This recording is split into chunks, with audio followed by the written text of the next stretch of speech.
आज के इस वीडियो में हम लोग सामाजिक विज्ञान के पहले चैप्टर जिसका नाम है यूरोपीय राष्ट्रवाद, ये पूरा चैप्टर समझने वाले हैं बहुत ही कम समय में। यह एक स्वतंत्रता की प्रतिमा है जिसके एक हाथ में ज्ञानोदय की मसाल है और दूसरे हाथ में नागरिकों के अधिकारों का घोषणा पत्र है। सबसे इंपॉर्टेंट टॉपिक जिसका नाम है फ्रांसीसी क्रांति। फ्रांसीसी क्रांति के कारण क्या थे, आखिर फ्रांसीसी क्रांति हुई क्यों? फ्रांस की राजधानी जो पेरिस होती है वहां के लोग सड़क पर उतर आते हैं और फ्रांस में एक संवैधानिक राजतंत्र की घोषणा हो जाती है। तो बोर्ड एग्जाम में क्वेश्चन आएगा कि नेपोलियन बोनापार्ट का संबंध किस देश से था? जर्मनिया जर्मन की थी, नारी रूपक, और ये बलूत वृक्ष के पत्तों का एक मुकुट पहनती थी। तो हाय एवरीवन, मैं हूं शिवम द्विवेदी और आप देख रहे हैं अपना पसंदीदा चैनल ज्ञानोदय के गुरुजी। आज के इस वीडियो में हम लोग सामाजिक विज्ञान के पहले चैप्टर जिसका नाम है यूरोपीय राष्ट्रवाद, ये पूरा चैप्टर समझने वाले हैं बहुत ही कम समय में। और ये वीडियो उन बच्चों के लिए है जो यूरोपीय राष्ट्रवाद चैप्टर को रिवाइज करना चाहते हैं और कम समय में ज्यादा चीजें करना चाहते हैं। तो चलिए शुरू करते हैं, कम समय में ज्यादा, शिवम सर का वादा। तो चलिए शुरू करते हैं मेरे प्यारे बच्चों। सबसे पहले बात करते हैं यूरोपीय राष्ट्रवाद के अर्थ को समझने की कोशिश करते हैं। सबसे पहले यूरोप तो आप समझ ही गए होंगे कि एक महाद्वीप है, और अगर हम बात करें राष्ट्रवाद की, वाद का मतलब होता है विचारधारा, यानी कि देश प्रेम की विचारधारा, इसको बोला जाएगा कि भैया राष्ट्रवाद। देश प्रेम सर, जैसे हम अपना तिरंगा झंडा देखते हैं तो हमें यह लगता है कि भाई ये मेरा अपना झंडा है, ठीक है। हम कोई गीत सुनते हैं, राष्ट्रीय गीत सुनते हैं, राष्ट्रीय गान सुनते हैं तो लगता है कि ये हमारा अपना राष्ट्रीय गीत है। वैसे ही लोगों के अंदर ये भावना किस प्रकार से उत्पन्न हुई होगी, इन सारी चीजों को इस चैप्टर में डिस्कस करेंगे। तो चलिए अब आगे बढ़ते हैं। अब मेरे प्यारे बच्चों, सबसे पहली बात, राष्ट्रवाद का उदय किस देश से हुआ? तो वो देश था हमारा फ्रांस। और होता क्या है कि एक फ्रांसीसी कलाकार होते हैं जिनका नाम होता है फ्रेडरिक शॉरियो। फ्रेडरिक शॉरियो क्या करते हैं, अपने 4 चित्रों की एक श्रृंखला बनाते हैं और इस 4 चित्रों की श्रृंखला में उन्होंने दिखाया कि भैया एक स्वतंत्रता की प्रतिमा है जिसके एक हाथ में ज्ञानोदय की मसाल है और दूसरे हाथ में नागरिकों के अधिकारों का घोषणा पत्र है। फिर उसके बाद इन्होंने बताया कि भैया देखो, ऊपर जो है ना, यहाँ पे ईसा मसीह, संत और कुछ फरिश्ते हैं, और उसके बाद नीचे क्रांतिकारी हैं। ये फरिश्ते आशीर्वाद दे रहे हैं जबकि क्रांतिकारी क्या कर रहे हैं? क्रांतिकारी घटनाएं कर रहे हैं, ठीक है। उसके बाद नीचे यहाँ पे कुछ ऐसी संस्थानों के मुकुट, या कहें कि कुछ ऐसी संस्थानों के अवशेष पड़े हुए हैं, राजाओं के मुकुट पड़े हुए हैं जो कि कैसे राजा थे? निरंकुश राजा थे, जिनके ऊपर किसी का अंकुश ना हो। ये फ्रांसीसी कलाकार फ्रेडरिक शॉरियो ने इस चित्र को तैयार किया था। उसके बाद अगर आगे बात करें तो राष्ट्र राज्य की अवधारणा। बच्चों, फ्रांस में जब राष्ट्रवाद का उदय हुआ तो सबसे पहले देखा गया कि भैया राष्ट्र राज्य की अवधारणा का विकास हुआ। लोग ये जानने लगे कि भाई देश नाम की कोई चीज होती है, देश प्रेम कुछ होता है ना। राज्य को राष्ट्र में कैसे बदला जाएगा उसके बारे में लोग सोचने लगे थे। उसके बाद क्या हुआ कि एक शक्ति के रूप में राष्ट्र का विकास हुआ। एक शक्ति के रूप में, जैसे भारत क्या है, भारत एक तरीके से कहे कि भाई ये पूरी दुनिया की शक्ति है, अमेरिका क्या है, दुनिया की शक्ति है। वैसे एक शक्ति के रूप में एक देश का किस प्रकार से विकास हुआ, ये सब इस चैप्टर में हम लोग डिस्कस करने वाले हैं। आगे बढ़ेंगे मेरे प्यारे बच्चों। अब हम लोग बात करते हैं सबसे इंपॉर्टेंट टॉपिक जिसका नाम है फ्रांसीसी क्रांति। फ्रांसीसी क्रांति कब होती है? फ्रांसीसी क्रांति होती है 1789 में। और भाई ये फ्रांसीसी क्रांति होती क्यों है, इसके बारे में बात करते हैं। तो वहां पे एक राजा था जिसका नाम था लुई शोल्वे। अब ये जो लुई शोल्वे राजा था वो एक निरंकुश राजा था, और वहां पे जो राज करता था तो वो राज बहुत गंदे तरीके से करता था। वो लोगों के ऊपर अत्याचार करता था। तो उस राजतंत्र का जो है समापन हो जाता है, और क्योंकि क्रांति होती है, और उसके बाद प्रजातंत्र जो होता है वो शुरू हो जाता है। और कुछ जो शिक्षित लोग होते हैं वहां के, वो लोग जैकोबियन क्लबों को बनाने लगते हैं, और ये इसमें शिक्षित वर्ग वाले लोग भी थे, और कुछ ऐसे भी लोग थे जो कि क्रांतिकारी लोग भी थे। इसके बाद आगे करें तो फ्रांसीसी क्रांति के बाद लोगों के अंदर सामूहिक पहचान की भावना जो है वो उत्पन्न होती है। सामूहिक पहचान का मतलब कि हाँ, अपनापन की भावना, कि भाई जैसे आप एक समूह में रहते हो, आप अपने गांव में रहते हो, तो आपके गांव को लगता है कि भाई ये मेरा गांव है, ये मेरे गांव के हैं। कहीं बाहर आप जाते हो, आपके गांव को कोई दिख जाता है तो आपको लगता है अरे भाई तुम यहाँ क्या कर रहे हो, यहाँ क्या कर रहे हो, यहाँ कैसे टहल रहे हो। तो ये हुई एक सामूहिक पहचान की भावना जो कि फ्रांसीसी क्रांति के बाद फ्रांस के लोगों के अंदर उत्पन्न होने लगी। आगे बढ़ेंगे मेरे प्यारे बच्चों। पितृभूमि और नागरिक पर जोर दिया गया। होता क्या था कि पहले राजा का बेटा ही राजा बन जाता था, है ना, नागरिकों को कुछ अधिकार ही नहीं था। तो भाई पितृभूमि यानी पिताजी की भूमि, और साथ ही साथ नागरिक शब्द, इन सब चीजों के बारे में खोज होना स्टार्ट हो गई, इन पर जोर दिया गया, ठीक है। फिर उसके बाद नेशनल असेंबली, जो भू संपत्ति अधिकारी थे, वो उसके बाद वहां पे एक नेशनल असेंबली का गठन होता है। भू संपत्ति अधिकारी जो है उनकी नियुक्ति हो जाती है। फिर उसके बाद वहां पे फ्रांसीसी ध्वज जो होता है वो चुना जाता है, ठीक है, जिसमें 3 कलर होते हैं, वो आप वहां देख सकते हो। और उसके बाद फ्रेंच भाषा जो है वहां की जो है भाषा चुन ली जाती है। फ्रेंच भाषा को वहां की राष्ट्रभाषा के रूप में चुन लिया जाता है, ठीक है, जो कि पेरिस में बोली जाती थी। फिर उसके बाद बात करें एक समान नाप तौल की पद्धति, क्योंकि लोग नाप तौल भी अलग अलग तरीके से करते थे, तो एक समान नाप तौल भी की पद्धति भी आ गई। और उसके बाद नेशनल असेंबली का गठन हुआ, वहां पर भी लिखा है, यहां पर भी लिखा है, तो आप उसको एक जगह पे लिख लेना। आगे बढ़ेंगे मेरे प्यारे बच्चों। फ्रांसीसी क्रांति के कारण क्या थे, आखिर फ्रांसीसी क्रांति हुई क्यों? तो वहां का जो राजा था लुई सोल्वे एक बहुत अयोग्य राजा था। वो लोगों के ऊपर अत्याचार करता था और अत्याचार करने के कारण लोगों ने सोचा कि भैया ये अत्याचार अब हम नहीं सह पाएंगे। वो बड़े बड़े जो लोग थे, जो कुलीन वर्ग के लोग थे, उनके साथ वो बहुत अच्छे से रहता था, लेकिन जो निम्न वर्ग के लोग थे, मजदूर वर्ग था, उनको वो बहुत परेशान करते थे। तो ये एक कारण था कि वो अयोग्य शासक था। फिर आगे बात करें मध्यम वर्ग का उदय। मध्यम वर्ग जो बच्चों था वो एक पढ़ा लिखा वर्ग था। कैसा वर्ग था? एक पढ़ा लिखा वर्ग था।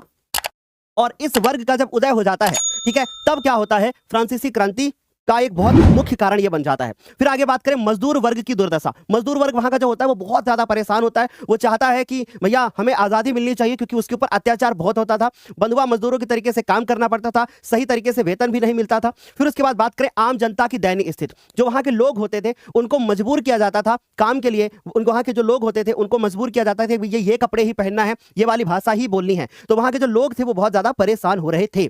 और साथ ही साथ आजादी पर प्रतिबंध, है ना। लोगों को बोला जाता था कि भैया पूजा नहीं करोगे या पूजा पाठ नहीं करोगे, यानी किसी एक धर्म को नहीं मानोगे, जो हम कहेंगे बस वही मानना पड़ेगा। तो ये सब थे फ्रांसीसी क्रांति के कारण। चलिए आगे बढ़ते हैं।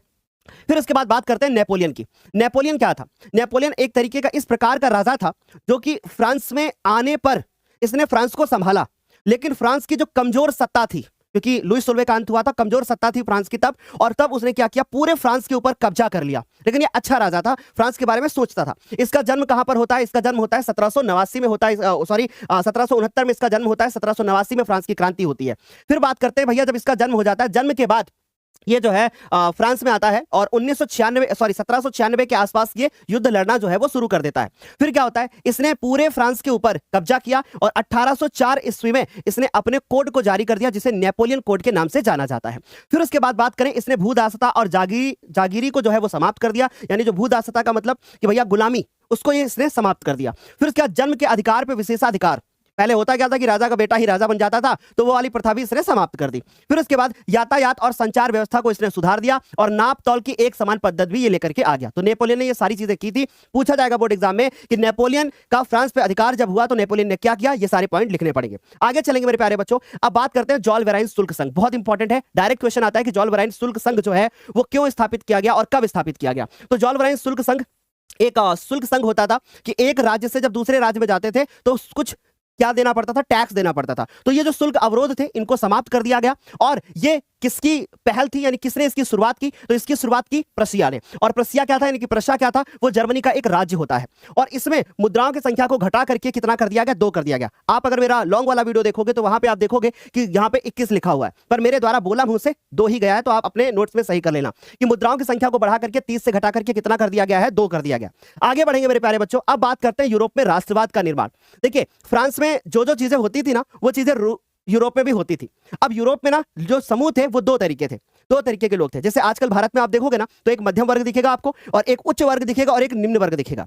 यानी एक ऐसे लोग हैं जिनके पास खूब पैसा है, आलीशान बंगले में रह रहे हैं, और कुछ ऐसे हैं जो खेतों में काम कर रहे हैं, मजदूर वर्ग है, और कुछ ऐसे हैं जो अपनी जिंदगी को बिल्कुल एवरेज पे लेकर के चल रहे हैं, यानी वो मध्यम वर्ग के लोग होते हैं। ठीक, तो बच्चों ध्यान से देखना, यूरोप में राष्ट्रवाद का निर्माण कैसे हुआ, किस तरीके से। यूरोप में 2 प्रकार के ग्रुप थे। एक था राजशाही लोग थे जिनको कुलीन वर्ग कहा जाता है, और कुछ लोग थे गरीब लोग जिनको निम्न वर्ग के लोग कहा जाता है। होता क्या है कि उस समय पे यूरोप में कोई राष्ट्र राज नहीं था। जैसे इस समय पे आप देखते हो ना कि जर्मनी, इटली, ये आपको क्या दिखाई देते हैं? देश दिखाई देते हैं, पर ऐसा नहीं था। ठीक है, कुछ भी ऐसा नहीं था, कोई भी प्रकार का देश नहीं था यूरोप में। होता क्या है कि एक औद्योगिक क्रांति होती है। औद्योगिक क्रांति का मतलब इस प्रकार की एक क्रांति होती है कि भैया लोग जो होते हैं वो बहुत ज्यादा क्या करते हैं? उद्योग धंधे करने लगते हैं, जिसके बाद पैसा आता है और लोग फिर उस पैसे का उपयोग करके क्या करते हैं? पढ़ लिख जाते हैं। और इस प्रकार से मध्यम वर्ग का जो होता है वो क्या हो जाता है? उदय हो जाता है। तो एक क्वेश्चन डायरेक्ट बोर्ड पेपर में आता है कि मध्यम वर्ग के उदय का कारण क्या था? तो मध्यम वर्ग के उदय का कारण था फ्रांसीसी क्रांति। इस प्रकार से यूरोप में राष्ट्रवाद का निर्माण धीरे धीरे करके होने लगता है। और आगे बढ़ेंगे, समझ में आ रहा होगा कि 2 गुट में यूरोप जो है था वो बटा हुआ था, कोई भी राष्ट्र राज नहीं था। फिर एक औद्योगिक क्रांति होती है और मध्यम वर्ग का उदय हो जाता है। मध्यम वर्ग बहुत पढ़ा लिखा वर्ग था, और इस वर्ग ने यूरोप में जितनी भी क्रांतियां हुई उसमें बहुत ज्यादा इसने मदद की। इन्होंने क्रांतिकारियों का बहुत साथ दिया। आगे बढ़ेंगे मेरे प्यारे बच्चों। अब बात करते हैं उदारवाद का आरंभ। उदारवाद, अगर हम उदारवाद के बारे में बात करें, यानी कि उदारवाद इस प्रकार का, एक उदारवाद का अर्थ है कि व्यक्ति के लिए आजादी और कानून के समझ और सबकी बराबरी। उदारवाद का मतलब ऐसे समझ सकते हो कि इनडायरेक्टली आप देश प्रेम ही समझ सकते हो। ठीक है, तो ये उदारवाद का आरंभ कब होता है? ये होता है 19वीं शताब्दी में। कब होता है बेटा? 19वीं शताब्दी में होता है। और उदारवाद का अर्थ होता है कि व्यक्ति के लिए आजादी, कि प्रत्येक व्यक्ति जो है वो आजाद होना चाहता है, और कानून के समक्ष, है ना, और कानून के समक्ष सबकी बराबरी हो, ऐसा ना हो कि अगर कोई दूसरा व्यक्ति जाए तो उसको कानून उसके लिए दूसरा हो, और उसके बाद कोई दूसरा व्यक्ति जाए तो उसके लिए कानून दूसरा हो। ऐसा कुछ नहीं होना चाहिए। तो इसका आरंभ कब होता है? 19वीं शताब्दी से हो जाता है। फिर आगे बात करें तो उदारवाद, यह सबकी सहमत से बनी सरकार पर जोर देता है। यानी उदारवाद कहता है कि सबकी सहमत से जो सरकार बनेगी वही सरकार अच्छी होगी। ठीक है, जैसे भारत में क्या है, सब लोग वोट डालते हो, सबकी सहमत पे सरकार बनती है, तो भाई उदारवाद है भारत में, राइट। आगे चलते हैं मेरे प्यारे बच्चों। अब हम लोग कहां से कहां पर आ गए? हम लोग सीधे 1789 से शुरू कर दिए और हमने देखा कि फ्रांस में जो है क्रांति होती है, फिर उसके बाद नेपोलियन अपने कोड जारी करता है, सब कुछ फ्रांस में बेहतर चल रहा था। लेकिन 1815 के आसपास क्या होता है, जरा ध्यान से सुनना। एक देश है जिसका नाम है ऑस्ट्रिया, और ऑस्ट्रिया की राजधानी है जिसको बोला जाता है वियना। तो ये वियना संधि होती है, और वियना संधि जो होती है वो किन देशों के बीच में होती है, पहले ये भी अच्छे से जान लेना, मैं आगे डिस्कस करूंगा। तो बच्चों, ब्रिटेन, रूस और प्रशा और ऑस्ट्रिया, ये 4 देश जो होते हैं वो मिल जाते हैं। प्रशा एक्चुअली जर्मनी है, ठीक है, कंफ्यूज मत होना, वो जर्मनी का एक राज्य है। तो हमने क्या बताया कि इस समय पर तो ब्रिटेन, रूस और प्रशा और ऑस्ट्रिया, इन चारों ने मिलकर के क्या कर दिया? इन चारों ने मिलकर के किसको हरा दिया? इन चारों ने मिलकर के किसको हरा दिया? नेपोलियन को हरा दिया। किसको हरा दिया बेटा? इन्होंने नेपोलियन को हरा दिया। और नेपोलियन को किस युद्ध में हराया? तो वो युद्ध होता है वाटरलू का युद्ध।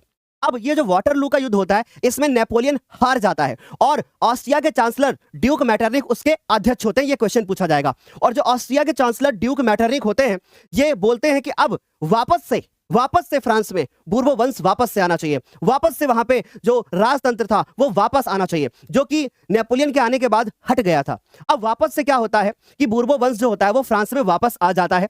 और फिर क्या होता है कि जितनी सीमाएं थी फ्रांस की, उन सीमाओं पर आसपास के जो इलाके थे उन पे नेपोलियन ने कब्जा करना स्टार्ट कर दिया था, क्योंकि नेपोलियन एक अच्छा राजा था, ऐसा आप मान सकते हो।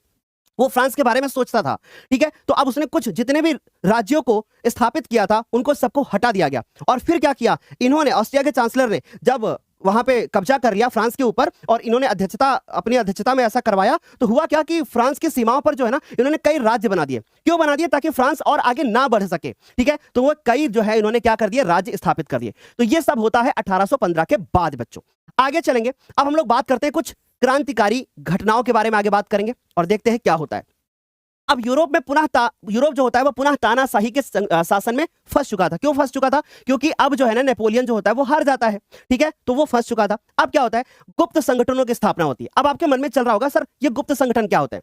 जैसे समझने की कोशिश करो। आपके गांव में कोई प्रधान हो, उसको हटा दिया जाए। अब वो प्रधान क्या करेगा? वो सोचेगा कि भैया कुछ गुप्त संगठन बनाते हैं, छोटे छोटे संगठन बनाते हैं। और उन गुप्त संगठनों में कौन सा संगठन बना था? सबसे पहले ये मैत्सनी ने बनाया था, यंग इटली और यंग यूरोप। ये गुप्त संगठन की स्थापना हो जाती है। कौन बनाता है? मैत्सनी बनाता है। और मैत्सनी को इटली के राष्ट्रवाद का मसीहा कहा जाता है, क्योंकि इटली के एकीकरण में मैत्सनी ने बहुत बड़ी भूमिका निभाई थी। उसके बाद आगे बात करते हैं कि भैया मैत्सनी का जन्म कब होता है? मैत्सनी का जन्म होता है 1807 में। और जब 1807 में मैत्सनी का जन्म होता है, और फिर आगे सुनने की प्लीज कोशिश करिएगा, 1807 में जेनोवा में उसका जन्म होता है, और वो 1830 में ये सोच लेता है कि भैया मैं अब इटली को आजाद करके अर्थात एकीकृत करके ही क्या करूंगा, रहूंगा। यानी मींस 1830 में ही ये सोच लेता है, मात्र 23 वर्ष की आयु में, कि भैया मैं इटली को एकीकृत करके ही रहूंगा। ये क्वेश्चन पूछा जाता है। फिर उसके बाद बात करें, मैटरनिक ने क्या कहा? मैटरनिक ने कहा कि ये जो मैत्सनी है ना, ये हमारी सामाजिक व्यवस्था का सबसे बड़ा दुश्मन है। अब आपके मन में चल रहा होगा कि आखिर ये मैटरनिक क्यों ऐसा बोल रहे थे? देखो, मैटरनिक ने क्या किया था ना, कि जो ऑस्ट्रिया थी ना, ऑस्ट्रिया उसके वो वियना में के कहें कि चांसलर थे, ऑस्ट्रिया के चांसलर मैटरनिक, और उन्होंने ही नेपोलियन को हराया था, ठीक है, एक संधि के माध्यम से।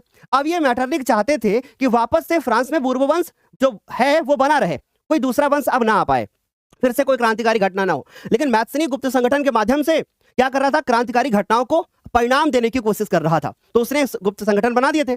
इसीलिए जो मैटरनिक थे ये इनसे चिढ़ते थे। ये मैटरनिक इनसे चिढ़ते थे। किससे चिढ़ते थे? मैत्सनी से चिढ़ते थे। मैत्सनी का संबंध मैटरनिक के साथ बहुत है, ठीक है। ये बात सभी को समझ में आ गई होगी। आगे चलेंगे बच्चों, अब बात करते हैं क्रांतियों का युग, यानी कुछ अब क्रांतिकारी घटनाएं हो जाती हैं। क्यों? क्योंकि अब 1815 में वियना संधि हो गई, वहां से नेपोलियन की हार हो जाती है, बाद में नेपोलियन की डेथ भी हो जाती है कुछ सालों के बाद, उससे आपका भी मतलब नहीं है। अब बात करते हैं क्रांतियों का युग। अब क्रांतियों में क्या होता है? जो पहली क्रांति होती है वो पहली क्रांति होती है जुलाई क्रांति, और ये कब होती है? 1830 में। कहां पर होती है? फ्रांस में होती है। सर आखिर ये क्यों होती है? सर आखिर ये क्यों होती है जुलाई में फ्रांस क्रांति? क्यों? ध्यान से सुनिएगा, फ्रांस में जुलाई क्रांति क्यों होती है? ये इसलिए होती है क्योंकि वहां के जो लोग होते थे ना, वो बहुत परेशान हो रहे थे, भूख से परेशान हो रहे थे, और बहुत ज्यादा क्या थे, जो वहां का अध्यक्ष था जिसको कि चार्ल्स दसम था। अब चार्ल्स दसम को ऑस्ट्रिया के चांसलर ने ही क्या किया था, स्थापित कर दिया था वहां पे, या कहें कि उनको बोल दिया था कि भाई तुम वहां पे जो है राज कर लो अब। तो ये जो बोर्बो शासक जो चार्ल्स दसम था, इसको उखाड़ फेंकते हैं जुलाई क्रांति में। कौन उखाड़ फेंकता है, कौन उखाड़ फेंकता है? भाई फ्रांस के क्रांतिकारी उखाड़ फेंक देते हैं उसको, ठीक है। और जो कोई मैटरनिख ने इसको स्थापित कर दिया था वहां पे। अब आगे बात करते हैं, और उसके बाद फिर दूसरे किसी को अध्यक्ष बना दिया जाता है 1830 में। ये बड़ा ही इंपॉर्टेंट क्वेश्चन आएगा कि 1830 में जब फ्रांस में पहली क्रांति जुलाई क्रांति होती है, इसको जुलाई क्रांति के नाम से जाना जाता है, तो होता यह है कि बोर्बो शासक चार्ल्स दसम को उखाड़ फेंका जाता है, जो कि वहां के क्रांतिकारी उखाड़ फेंकते हैं। फिर लुई फिलिप को वहां का अध्यक्ष बना दिया जाता है, किस कहां का, फ्रांस का, और संवैधानिक राजतंत्र स्थापित कर दिया जाता है। बोर्ड एग्जाम में एक नंबर का क्वेश्चन आएगा कि भैया बता दो कि 1830 में, या ऐसे क्वेश्चन आएगा कि लुई फिलिप की अध्यक्षता में कब संवैधानिक राजतंत्र स्थापित किया गया, तो 1830 में। ये क्वेश्चन पूछा जाएगा, बहुत इंपॉर्टेंट है। अब आगे देखो क्या होता है। अब जब ये स्थापित कर दिया जाता है तो मैटरनिख क्या बोलते हैं? मैटरनिख कहते हैं कि फ्रांस जब छींकता है तो बाकी यूरोप को सर्दी जुकाम हो जाता है।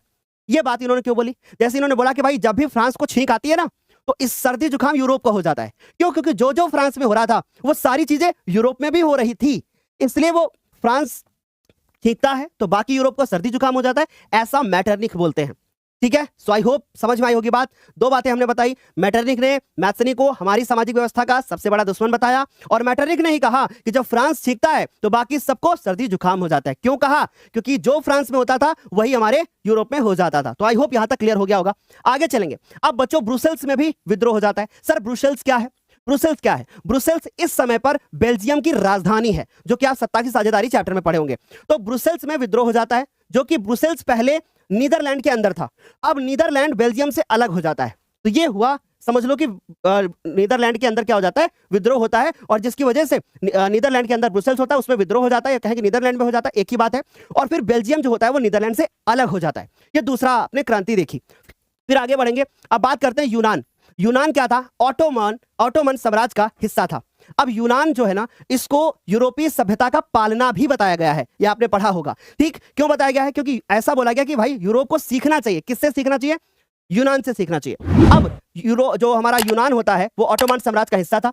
इसने अपनी आजादी के लिए संघर्ष करना स्टार्ट कर दिया तब 1821 में, और बाद में एक संधि के माध्यम से जिसको बोला जाता है कुस्तुनतुनिया की संधि, ये संधि हो जाती है 1832 में।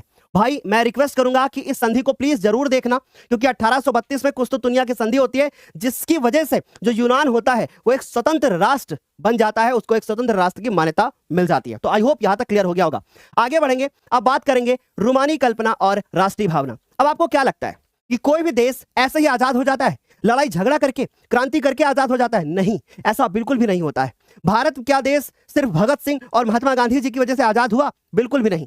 आपको बहुत अच्छे से पता होना चाहिए कि कुछ संगीत बने, कुछ चित्र बनाए गए, तब लोगों के अंदर क्या हुआ? देश प्रेम की भावना जागृत हुई, तब भारत आजाद हुआ। ठीक उसी प्रकार से यूरोप में भी हुआ। यूरोप में क्या हुआ बच्चों? ध्यान से देखना। यूरोप में कला, काव्य और कहानियां और संगीत ने राष्ट्रवादी भावनाओं का निर्माण कर दिया, और कुछ ऐसे सांस्कृतिक आंदोलन किए गए जिसकी वजह से लोग जाने कि भैया राष्ट्रवाद होता क्या है, देश प्रेम होता क्या है। फिर उसके बाद स्थानीय जो भाषा थी उसके ऊपर क्या कर दिया गया? जोर दे दिया गया कि भैया जो वहां की भाषा थी, लैंग्वेज थी, उसके ऊपर जोर दिया गया। इन सभी कारण की वजह से ही यूरोप में राष्ट्रवाद का उदय हो सका। तो आई होप यहां तक सभी को क्लियर हो गया होगा। आगे चलेंगे। अब बात करते हैं भूख, कठिनाइयां और जन विद्रोह। अब आपने देखा कि 1830 में क्रांतियां हो जाती हैं, और आपने नोटिस किया होगा कि मैंने बताया था कि भाई जुलाई क्रांति का जो मुख्य कारण था वो ये था कि लोग भुखमरी से परेशान थे, लोग बेरोजगार थे, इसलिए पहली क्रांति जुलाई क्रांति होती है, ठीक है। सो आई होप यहां तक समझ में आया होगा। अब आगे बढ़ेंगे। तो भूख, कठिनाइयां और जन विद्रोह होता है। होता क्या है एक्चुअली बच्चों कि यूरोप की जनता बहुत तेजी से क्या कर रही थी? अपनी जनसंख्या में वृद्धि कर रही थी। लेकिन इंग्लैंड के अंदर औद्योगिक क्रांति हो चुकी थी, तो वहां के लोग परेशान नहीं थे, और यूरोप के लोग बेरोजगार हो रहे थे। शहरों के में भीड़ बढ़ती जा रही थी, लोग गरीब बस्तियों में जाकर के रहने लगे थे ताकि वो रोजगार भी मिलता है शहर में। फिर आगे बढ़ेंगे। इंग्लैंड में औद्योगिकरण हुआ था, तो उसको इतना ज्यादा परेशानी नहीं थी।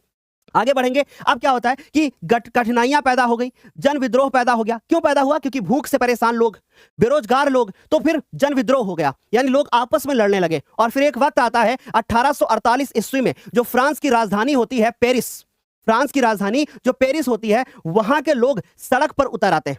वहां के लोग सड़क पर उतर आते हैं। और आपने देखा होगा कि जब 1830 में बूर्बो शासक चार्ल्स दसम को उखाड़ फेंका जाता है तो लुई फिलिप को वहां पे अध्यक्ष बनाया जाता है और फ्रांस में एक संवैधानिक राजतंत्र की घोषणा हो जाती है। लेकिन अब ध्यान से सुनिएगा कि जो वो लुई फिलिप था, अब उसको भी भागना पड़ा, उसको भी अब भागना पड़ा। क्यों? क्योंकि अब लोग जो थे वो सड़क पर उतर आए थे और लुई फिलिप भी कुछ कर नहीं पा रहा था, भूखमरी बढ़ती चली जा रही थी। राइट अब क्या होता है कि भैया लुई फिलिप को भागना पड़ा और 1848 में फ्रांस में एक नवीन गणतंत्र की जो है वो घोषणा हो जाती है। This is the very most important point कि फ्रांस में गणतंत्र की घोषणा कब होती है? 1848 ईस्वी में फ्रांस में एक नवीन गणतंत्र की घोषणा हो जाती है। आगे बढ़ेंगे, इसके बाद क्या निर्णय लिए जाते हैं? सबको रोजगार की गारंटी दी जाती है, कारखाने खोले जाते हैं और 21 साल से अधिक उम्र के जो वयस्क पुरुष होते हैं उनको वोट देने का अधिकार मिल जाता है। जैसे भारत में 18 वर्ष है, वैसे ही फ्रांस में 21 वर्ष के लोग वोट डाल सकते हैं। लेकिन पता है दर्दनाक बात क्या थी? कि महिलाओं को अभी भी वोट डालने का अधिकार नहीं मिला था, सिर्फ पुरुषों को वोट डालने का अधिकार मिला था। राइट आगे चलेंगे मेरे प्यारे बच्चों। अब बात करेंगे जर्मनी के एकीकरण के बारे में। जर्मनी का एकीकरण कब होता है? 1871 में। अब मन में सवाल आ रहा होगा कि आखिर सर जर्मनी का एकीकरण क्यों हुआ? जर्मनी क्या था? यूरोप का हिस्सा था। इटली क्या था? यूरोप का हिस्सा था। अब ये हिस्से चाहते थे कि हम अपना एक राष्ट्र राज्य बनाएं, अपना एक देश बनाएं। ठीक है, तो अब होता क्या है कि 1848 में जब फ्रांस में जो फ्रांस में होता था ना, वही चीजें कहां होती थी? यूरोप में होती थी। तो 1848 में जो फ्रांस था जर्मन जो था वो 39 राज्यों का एक संघ था, या कहे परिसंघ था, या कहे कि महासंघ था। ठीक है, तो एक 39 राज्यों का एक संघ था और वहां पे ऑटो वॉन बिस्मार्क जो कि जर्मन एकीकरण की प्रक्रिया का एक जनक था। अब ये एनसीईआरटी में लिखा हुआ है प्रधानमंत्री, तो आप ऐसा बोल सकते हो कि ऑटो वॉन बिस्मार्क जो थे वो प्रधानमंत्री थे और उसके बाद वो जर्मन एकीकरण की प्रक्रिया के जनक कहलाते हैं। आगे बढ़ेंगे। 7 वर्षों में इन्होंने लगातार युद्ध लड़े। किसके साथ इन्होंने युद्ध लड़ा? भैया किसके साथ इन्होंने युद्ध लड़ा? सबसे पहले ऑस्ट्रिया के साथ इन्होंने युद्ध लड़ा। जर्मन के लोग हैं, ऑस्ट्रिया के साथ युद्ध लड़ते हैं, डेनमार्क के साथ युद्ध लड़ते हैं और फ्रांस के साथ भी युद्ध लड़ते हैं। ठीक है, और उनके बाद तीनों में जो है किसकी जीत हो जाती है? जर्मनी का मतलब प्रसा की जीत हो जाती है, क्योंकि वो प्रसा उसका एक राज्य है। उसके बाद 1871 में जो प्रसा के राजा होते हैं काइजर विलियम प्रथम को जर्मनी का सम्राट घोषित कर दिया जाता है और जर्मन एकीकरण की प्रक्रिया जो होती है वो पूर्ण हो जाती है। आगे चलेंगे मेरे प्यारे बच्चों। अब बात करते हैं इटली के एकीकरण की। इटली का एकीकरण कब होता है? 1870 में। अब बोर्ड पेपर में क्वेश्चन आएगा कि इटली के एकीकरण में ऐसे कौन से 3 क्रांतिकारी हैं जिन्होंने महत्वपूर्ण भूमिका निभाई? नाम याद रखोगे, मैत्सनी, गैरीबाल्डी और कावुर। राइट अब देखिए क्या होता है कि 1870 में जब इटली का एकीकरण होता है, इसमें क्या क्या हुआ था? इटली राज्यों और हैब्सबर्ग साम्राज्य में अलग अलग रूप से बिखरा हुआ था। ठीक है, यह बिखरा हुआ था, कुछ हैब्सबर्ग साम्राज्य में और उसके बाद कुछ राज्यों में डिवाइड था और पूरे इटली में इतालवी भाषा पूरे इटली में नहीं बोली जाती थी, क्योंकि अब चूंकि जैसे भारत है, अब भारत में क्या है कि बहुत सारी भाषा यहाँ पे बोली जाती है, लेकिन वैसे इटली के अंदर एक भाषा अर्थात इतालवी भाषा नहीं बोली जाती थी, जबकि बोला जाना चाहिए ना सब, क्योंकि हर व्यक्ति को बोलना चाहिए इतालवी भाषा। फिर क्या होता है कि 1830 के दशक में मैत्सनी ने इटली को एकीकृत करने का प्रयास किया था। जैसा मैंने आपको स्टार्टिंग में ही बताया था कि 1830 में जब मात्र वो 23 वर्ष की उम्र का था, तभी उसने प्रयास किया था कि इटली एकीकृत हो जाए। फिर क्या होता है, उसने यंग इटली नामक गुप्त संगठन भी स्थापित किए थे, लेकिन वो सक्सेस नहीं हो पाया था। राइट, फिर आगे उसने ये लोग आ गए और फिर उसके बाद जब कावुर आया, गैरीबाल्डी आए, तो हेल्प मिल गई। आगे क्या होता है देखते हैं जरा ध्यान से। प्रधानमंत्री कावुर ने राज्यों को संगठित करने के लिए आंदोलन को नेतृत्व प्रदान किया और फ्रांस और सार्डिनिया पीडमांट के बीच में एक कूटनीतिक संधि हो गई। तो अब यह बात याद रखना कि इटली का एकीकरण होता है तो किसके बीच में संधि होती है? तो संधि होती है सार्डिनिया पीडमांट और फ्रांस के बीच में, एक कूटनीतिक संधि हो जाती है। फिर क्या होता है कि 1859 में सार्डिनिया पीडमांट ने ऑस्ट्रिया को पराजित कर दिया। किसको हरा दिया? ऑस्ट्रिया को हरा दिया। उधर जर्मनी ने भी ऑस्ट्रिया को हराया था और इधर इटली ने भी ऑस्ट्रिया को हरा दिया। और जो गैरीबाल्डी होते हैं, गैरीबाल्डी के नेतृत्व में अनेक सैनिक होते हैं, वो भाग लेते हैं।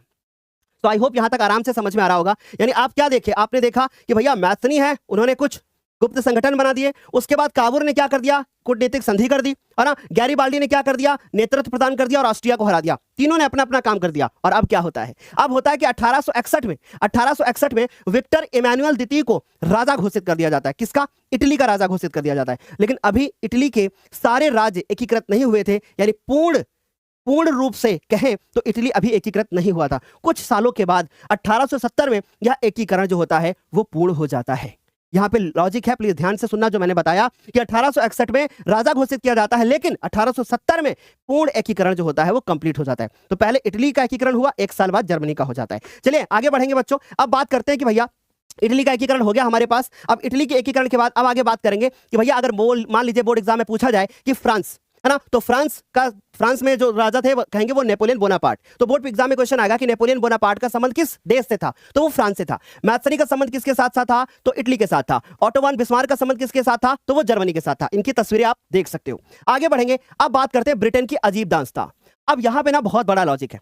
आपको लगता है कि भैया भारत आजाद हुआ तो एक क्रांतिकारी घटनाएं हुई है ना, राष्ट्रवादी भावनाएं लोगों के अंदर उत्पन्न हुई, लेकिन सर क्या यूरोप में भी ऐसा ही हुआ? लेकिन क्या हर जगह पे ऐसा हुआ? क्या नहीं, ऐसा बिल्कुल भी नहीं हुआ। इंग्लैंड के साथ में ऐसा बिल्कुल भी नहीं हुआ, ब्रिटेन के साथ में वहां पे एक लंबी प्रक्रिया चली थी, एक लंबी प्रक्रिया चली थी। तो अभी ध्यान से सुनिएगा, जो ब्रिटेन था उसमें चार जाति थी। एक पहली इंग्लैंड, वेल्स, स्कॉट और आयरिश। इनकी जो प्रजाति थी वो निर्जातीय थी। निर्जाति का मतलब क्या होता है सर? निर्जातीय थी। अब प्लीज मेरी बात को ध्यान से सुनने की कोशिश करिएगा, ठीक है? निर्जातीय, अब मैंने मुंह से बोल दिया, प्लीज लिख लेना। तो निर्जातीय थी। निर्जाति का मतलब होता है कि वो लोग अपने आप को दूसरे समूह से अलग समझते हैं। तो अगर बोर्ड पेपर में आ जाए निर्जाति का अर्थ क्या है, तो समझना कि जो अपने आप को दूसरे से अलग समझे। जैसे भारत में एक धर्म दूसरे को अलग समझता है कि भाई वो दूसरे के हैं, वैसे ही वहां पर भी था ब्रिटेन में। अब क्या होता है कि भैया ब्रिटेन में कोई क्रांति नहीं होती है, बल्कि एक लंबी प्रक्रिया चलती है। एमसीक्यू पूछा जा सकता है। और ब्रिटेन में 4 प्रकार के जात समूह थे। एक था अंग्रेज थे, यानी इंग्लैंड के लोग थे, वेल्स थे, स्कॉट थे, और उसके बाद क्या थे? आयरिश थे। आई होप यहां तक समझ में आ रहा होगा। स्कॉटलैंड, आयरिश और उसके बाद अंग्रेज जो कि इंग्लैंड थे, है ना, इंग्लैंड वाले थे। अब होता क्या है कि इंग्लैंड और स्कॉट, इन दोनों के बीच में, प्लीज ध्यान से सुनिएगा, इंग्लैंड और स्कॉटलैंड के मध्य एक्ट ऑफ यूनियन 1707 ईस्वी में आ जाता है और United kingdom of great Britain का गठन हो जाता है। यानी इन दोनों ने मिलकर के किसका गठन कर दिया? United kingdom of great Britain का गठन कर दिया। अब आपने देखा कि इंग्लैंड और स्कॉटलैंड आपस में मिल गए। अब ये आगे चल करके आयरलैंड के साथ भी ऐसा ही करते हैं। और क्या करते हैं आगे देखेंगे, लेकिन उसके पहले यहां देखते हैं। जो स्कॉटलैंड के लोग थे, उनको ये इंग्लैंड वाले बोलते थे कि भैया आप अपनी भाषा नहीं बोल सकते। यानी स्कॉटिश लोगों को गैलिक भाषा बोलने पर मनाही थी और राष्ट्रीय पोशाक नहीं पहन सकते थे। राष्ट्रीय पोशाक मतलब जैसे भारत में लोग क्या है कि भाई भगवे कलर का कपड़ा पहन रहे हैं, मुस्लिम लोग ग्रीन कलर का कपड़ा पहन रहे हैं, मतलब एक रंग से लोगों को जज कर लिया जाता है। वैसे ही वहां पे पोशाक जो थी वो पहनने को मनाही थी। ये इंग्लैंड वाले लोग बोलते थे कि भैया तुम नहीं पहन सकते अपनी राष्ट्रीय पोशाक, तुम नहीं बोल सकते अपनी भाषा। इस कारण इन लोगों को अपना वतन छोड़ने पे मजबूर होना पड़ा और बाद में इंग्लैंड वाले लोगों ने स्कॉटलैंड पर भी कब्जा कर लिया। फिर क्या होता है, आयरलैंड की बात करते हैं। 1801 में आयरलैंड को बलपूर्वक यूनाइटेड किंगडम में क्या कर लिया गया? शामिल कर लिया गया। तो अब भैया आयरलैंड वाले लोग भी शामिल हो गए यूनाइटेड किंगडम में। फिर क्या होता है बच्चों कि ब्रिटेन का जो झंडा होता है, जिसको यूनियन जैक बोलते हैं, जो कि झंडा वहां पे आप देख सकते हो, और राष्ट्रीय गान वहां का जो है वो है God save our noble king. इसको सम्मान दिया जाने लगा। राइट, तो ये थी हमारी ब्रिटेन की कहानी। आगे चलेंगे मेरे बच्चों, अब बात करेंगे राष्ट्र की दृश्य कल्पना, है ना, बहुत इंपॉर्टेंट है। जैसे भारत में क्या होता है, आप लोगों ने बहुत अच्छे से देखा होगा कि भारत में भारत माता की तस्वीर बनाई गई, है ना। वैसे ही जो फ्रांस था, जर्मनी था, वहां पे किसकी तस्वीरें चली? ठीक, तो बच्चों अगर राष्ट्र दृश्य की कल्पना की बात करें तो सबसे पहले मारियान या कहीं कहीं पे मारियाना मिलेगा। ये जो है ना एक फ्रांस की नारी रूपक थी। फ्रांस की नारी रूपक, जैसे भारत की नारी रूपक भारत माता बोलोगे, वैसे फ्रांस की नारी रूपक मारियान थी। और ये लाल टोपी पहनती थी, है ना, यानी इस पिक्चर में आप लाल टोपी देखोगे, है ना, उसके बाद तिरंगा देखोगे और उसके बाद आप कलगी देखोगे। कलगी का मतलब जैसे बालों में यहाँ पे कुछ लगा हुआ होता था इनके, राइट। फिर उसके बाद अगर मैं बात करूं कि जर्मनिया जर्मन की थी नारी रूपक, और ये बलूत वृक्ष के पत्तों का एक मुकुट पहनती थी। ये जो मुकुट पहनती थी उसमें बलूत वृक्ष थे, राइट, उनके पत्तों के मुकुट को पहनती थी। और ये तलवार को अपने साथ में रखती थी जिस पर लिखा होता था कि जर्मन तलवार, ये पूछा जाएगा, जर्मन तलवार जर्मन राइन की रक्षा करती है। यानी ये जो जर्मन की तलवार है, जर्मनी की जो तलवार है, ये क्या करती है? ये जर्मन राइन की रक्षा करती है। इस प्रकार ये जो पूरा चैप्टर था वो पूरा चैप्टर कंप्लीट होता है। आप लोग इस वीडियो को लाइक और शेयर करके जरूर बताना कि आपको ये कैसा लगा। मन करे तो आप कमेंट भी करना, और क्या आप इसी तरीके से अगला अध्याय और चाहते हैं, प्लीज जरूर बताना। तब तक के लिए बाय, टेक केयर, मिलते हैं अगले अध्याय में।